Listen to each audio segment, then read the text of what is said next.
come to an end, and with any luck, today we'll be finishing off this this great old randomizer run of ours. I think we got it. I think literally, since we have every other item we could possibly get, for the most part, I think. We are getting the bow. We are missing one item, and that is the bow. And unfortunately, bow is about the only item we actually need to be able to beat the game.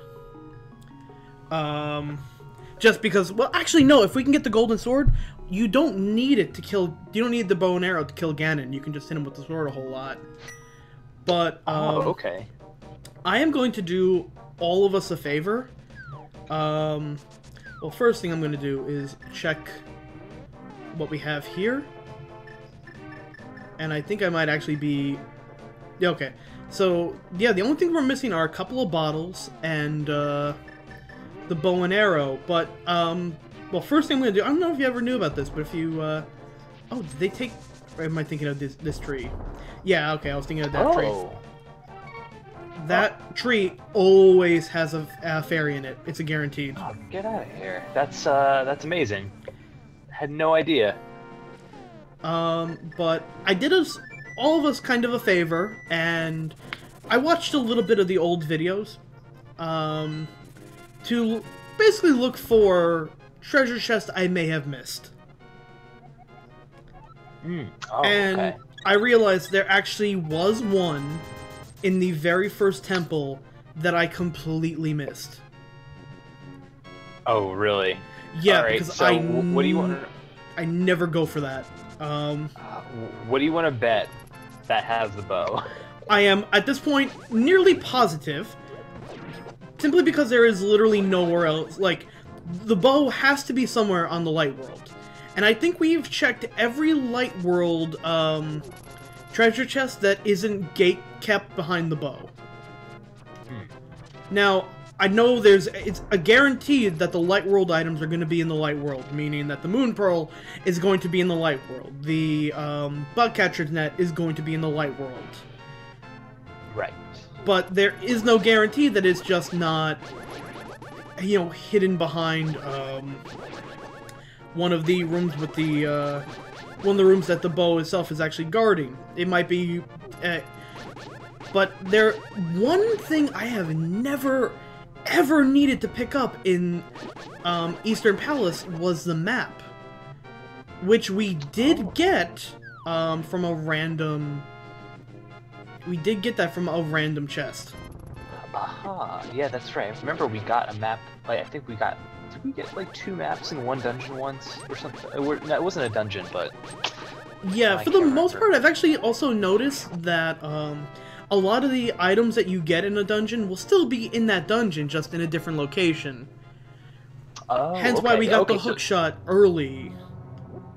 Oh, okay. So that's interesting. So does that mean... So is that a thing about, like, the particular modifier you have is that things may be randomized, but they're still sectioned off in particular ways? Like, I didn't think about the fact that Light World items will still be in the Light World.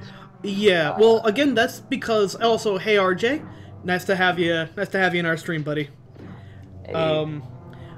I think, okay, so when I made this one, I made this on casual mode, meaning that the game itself is actually beatable.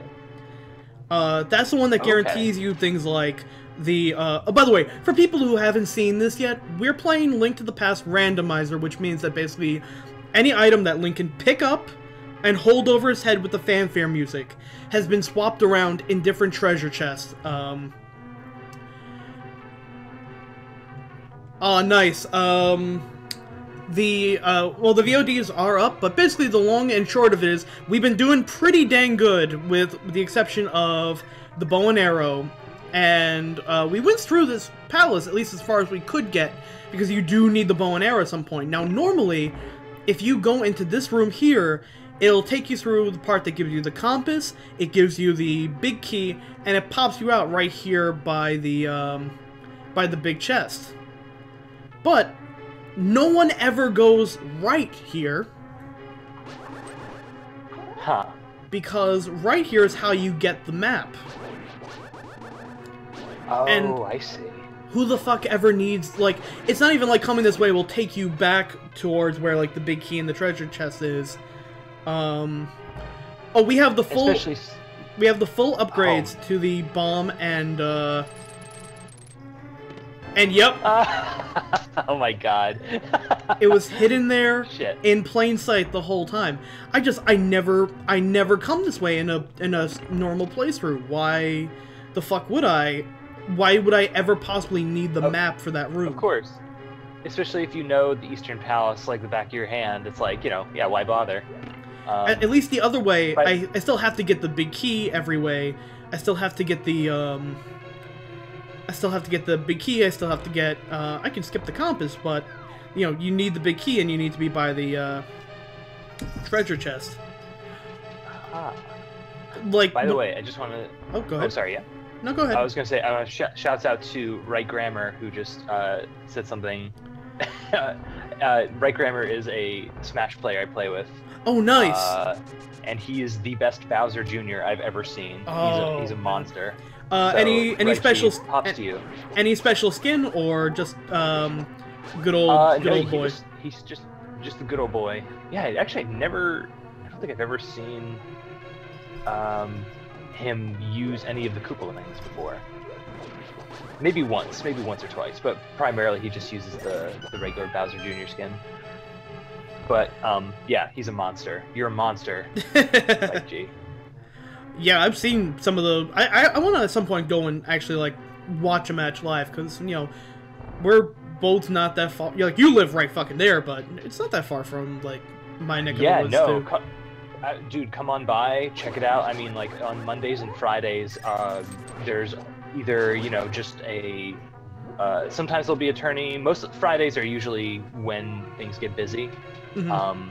But when the summer rolls around, when spring and summer roll around, I'm sure you'll see a lot more people. So yeah, feel free to come by, check it out. Everybody there is really nice. Oh, hell yeah. Oh man, you just played Journey? Journey is a fucking experience and a half. Also, hey Andy, how's it going?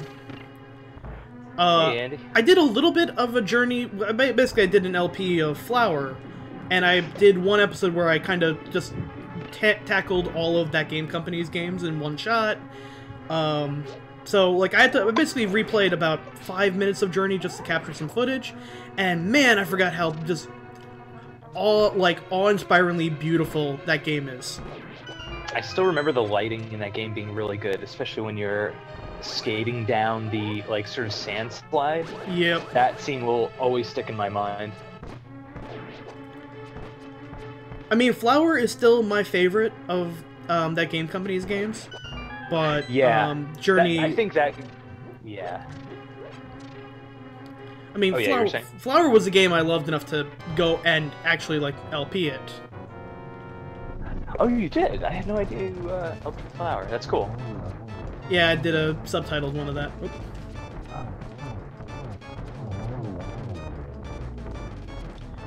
I tried to look and see a little bit about how some people do quick kills of this boss, and it is just sick how they do it.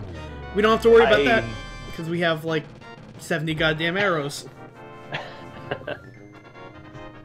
Do they just position themselves in, like, one corner and just know the trajectory of all their shots? If you stand... It wasn't where I was standing, but it was really close.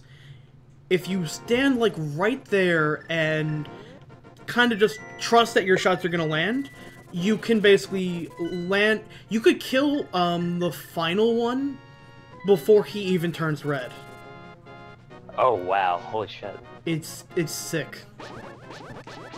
Also, now that we have all of the pendants, we can get probably the Tempered Sword upgrade. Cool. Oh yay. Awesome.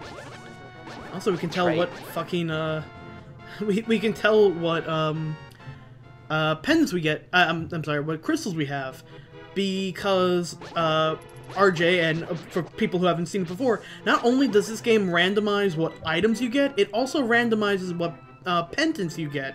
So even though we did get a pendant from killing that guy, it wasn't the normal one that you get from there, it was the one that you get from killing Moldorm. You would think that that shouldn't come into play, but it actually does, considering that one of the elders actually gives you an item if you have the right pendant, or later on, if you get the right crystal, you can unlock, you know, the super bomb. Are there a lot of other events that are gated off depending on what crystals you have, like aside from those? No, those are pretty much the only two. The Pegasus boots and the oh, and the swords are in fact randomized. So oh, fantastic! Wow. So you're all set. I just need the silver arrows. Yeah, because we went to go get the tempered sword. And the tempered sword gave us the master sword. Oh, yeah. Okay, so now that we have that out of the way, we can head to the Dark World and finish off the first dungeon. Cool. So now we just gotta make sure that when we get the right crystal, we cannot throw our sword in, because it might downgrade it to the temper. Oh, shoot. Which would just be bad news for everyone. That would make Ganon last a long... Oh, I guess if you have the silver arrows, but... No, you can actually beat him with the tempered sword. It takes a couple more hits, but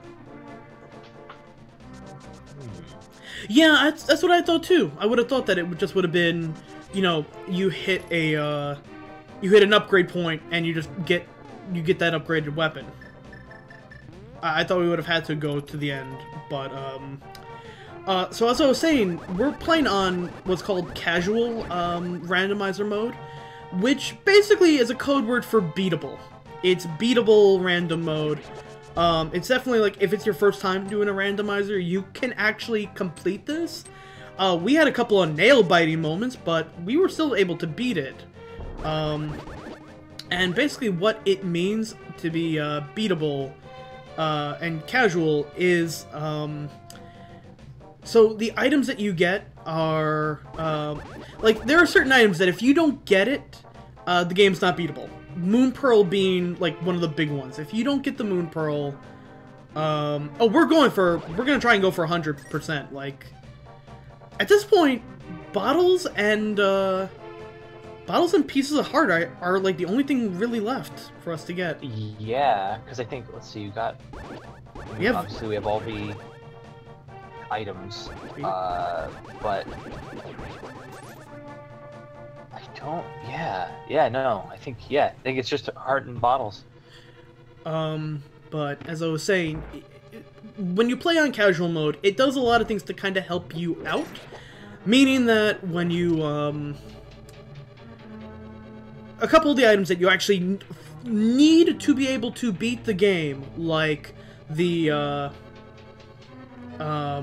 Moon Pearl, is going to be in the Light World.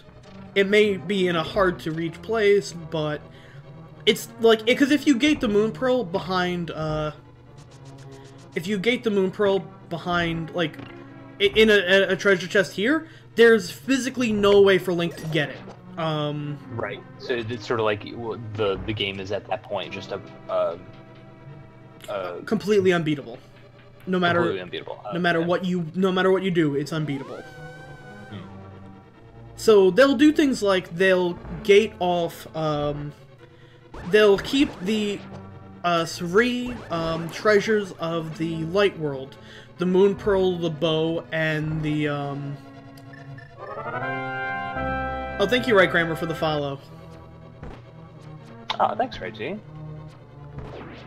But they'll do things like your the 3 treasures of the Light World will be for certain in the Light World.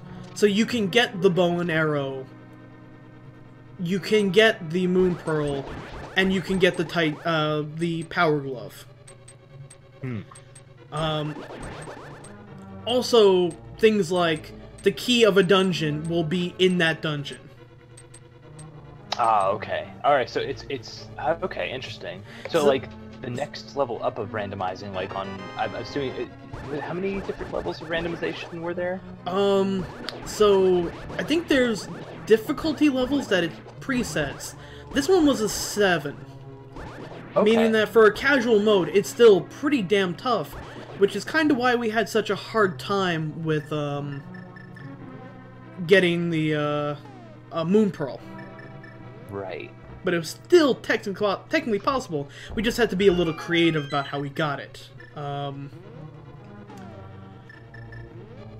But when you play it on pure random, you can open up your first 10 items, and they can technically be the first 10 maps of the game. Or the first 10 maps of the dungeons. And it's like, okay, well, you literally can't do anything. Yeah. So pretty much like for... Like, a pure random run is... Literally, can I beat this game? And this mode is... You're probably gonna beat this game. That sounds exciting, like all the different modes you could actually play. Because even if it's kind of like, you know, with Binding of Isaac, like the randomization there. If it's a wash, it's a wash, and it's kind of like, all right, cool, I'll just try again. Because Link to this game moves really quickly, especially if you know what you're doing.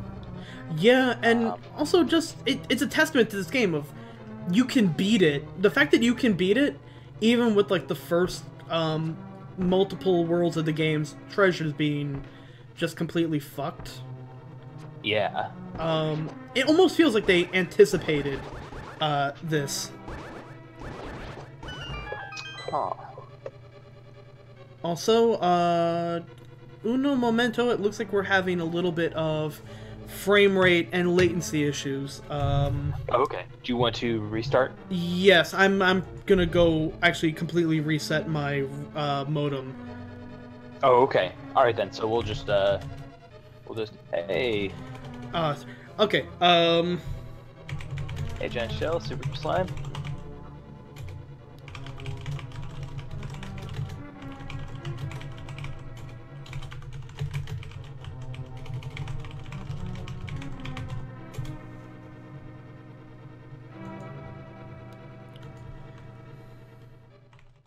Good. It looks like we're back up. Yeah. No, sorry about that. It just like normally I get about 4 kilobytes a second bit rate, and it dropped down to about 600 for a second there. So I figured nip that in the bud before it gets any worse.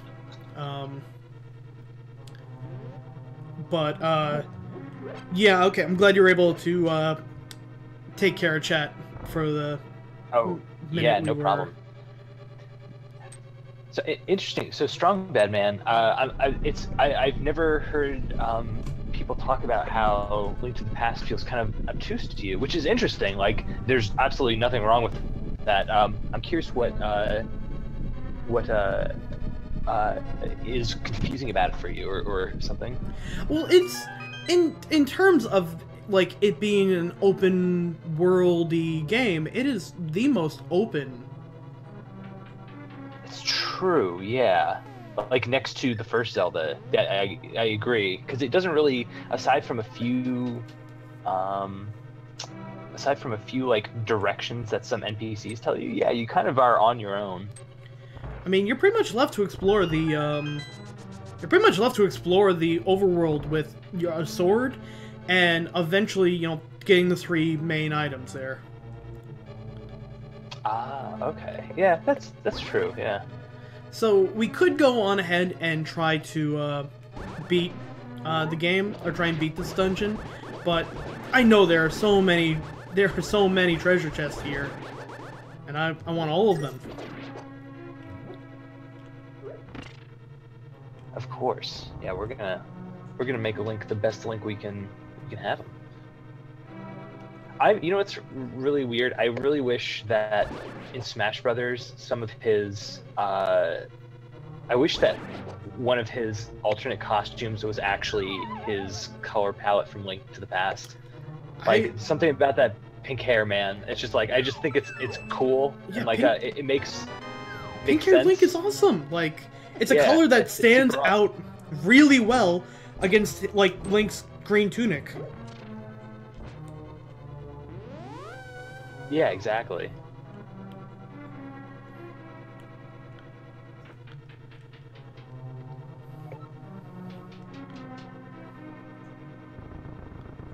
That's true. I see what you mean. Like some of the yeah, you can get overwhelmed in some instances from some of the enemies. Yeah. These guys in particular kind of suck. Yeah.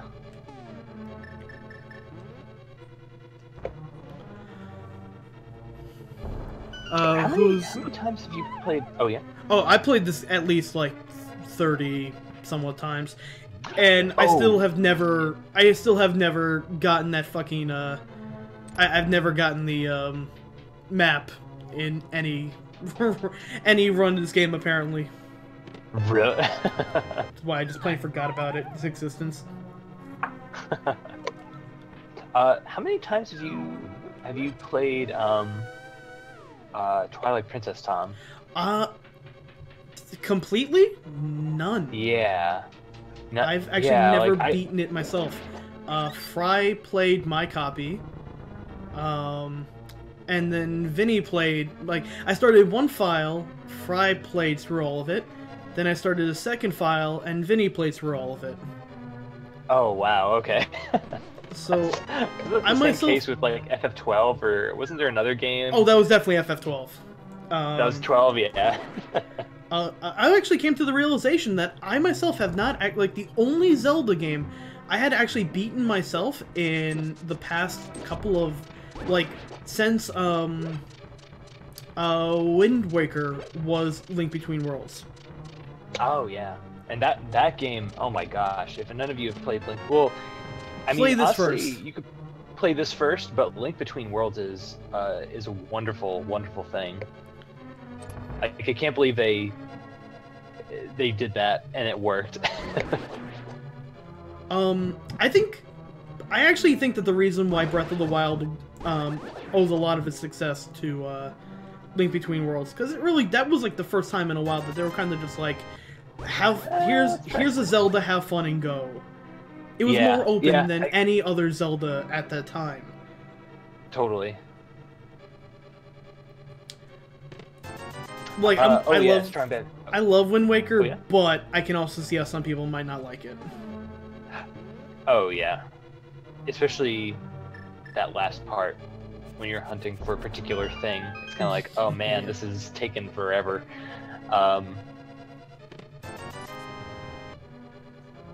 Yeah, I know some people. I know some people like the sailing. Like I like the sailing, but I know some people who didn't, and I can totally see why they wouldn't.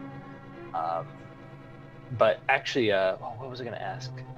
Oh yeah, just to let you know, Strong Ben, there was no promotional material where Link's hair was pink. It's simply just a mechanical thing in the game. Yeah, actually, like if they made his hair brown, it was like a dirt. It was like a straw. The only time I feel comfortable using the phrase "strawberry blonde." That actually, yeah, you're kind of right. Yeah, I could see that. I could totally see that. I always forget how to get to this part with all the rupees. It's so weird. Every time I play this game. There's a lot of detours in this dungeon in particular. Because you really, like, we could have just ran right to the end and, like, we wouldn't have even gotten out of the way of getting the big key and treasure chest. Yeah. But, like, stuff like this is completely optional. Damn it, I want to get all this money that I absolutely do not need. I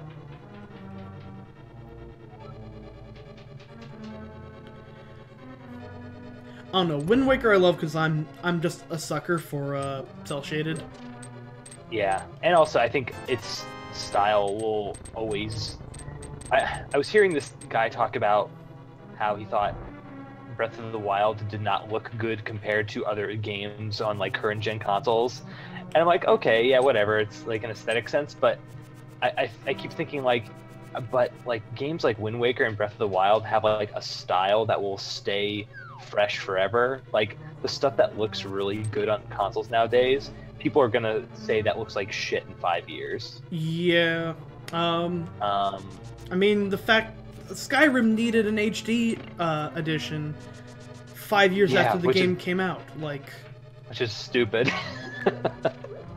Which is dumb because I don't know why they call it an HD edition since it's already high def. Yeah. I mean, I guess it's just a way to sell. It's just a marketing term at that point. But it's like, what? Are you serious? Like, why don't you just call it like Masterpiece Edition or something? Why not have a little faith in your game that like is No. your flagship title? Like, Yeah, really. God, Um, Skyrim. I'm in the minority in that I don't entirely like Ocarina of Time. Yeah, I played it last year, and I like a lot of aspects of it, but I totally like after watching that sequelitis, I was like, oh fuck, man. Yeah, I see what Aaron totally means. It's like, well, not so much in terms of like the object permanence thing, because that's clearly like a personal problem on his end. Yeah. But there's definitely like that was the beginning of when the lore became more important than making a game that was actually fun to engage with. Majora's Mask, I think, worked way better than Ocarina of Time. Ocarina of Time, hell yeah. Ocarina of Time was a 3D Link to the Past to me, and like, I didn't feel that the unique aspects of it justified the crazy praise that it got. To me, I just kind of looked at it, and I'm like, oh, this is literally Link to the Past with a couple of things changed in it. Like, Yeah, I agree. Yeah, totally. also, I never noticed in this room how, like, that block formation is literally the same block formation in the original Zelda. Like, to get into the secret world, you have to kill everything in the room and then push one block away. Huh.